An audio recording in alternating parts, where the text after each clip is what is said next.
فاكر اللقطة دي من فيلم السمكة نيمو؟ Hey, you really clocked me there. You know I'm bleeding? Ow, ow, ow. Dory, are you okay?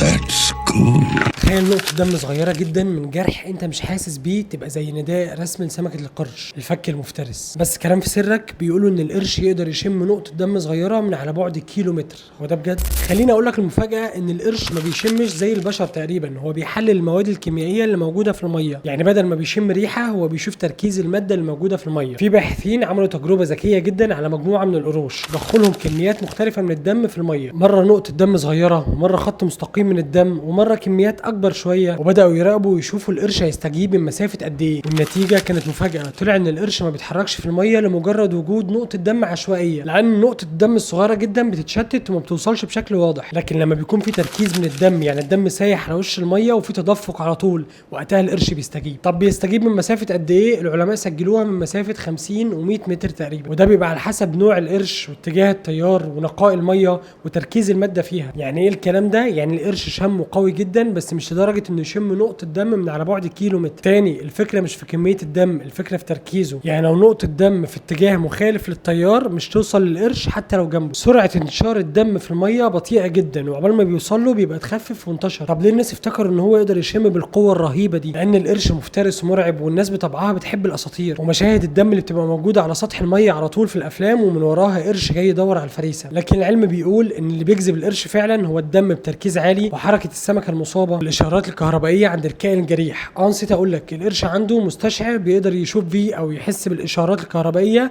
من الكائنات الجريحه حتى لو كان مدفون في الرمل. خلاصه، القرش قوي بس مش خارق زي ما الناس بتقول، هو بس بيركز شويه.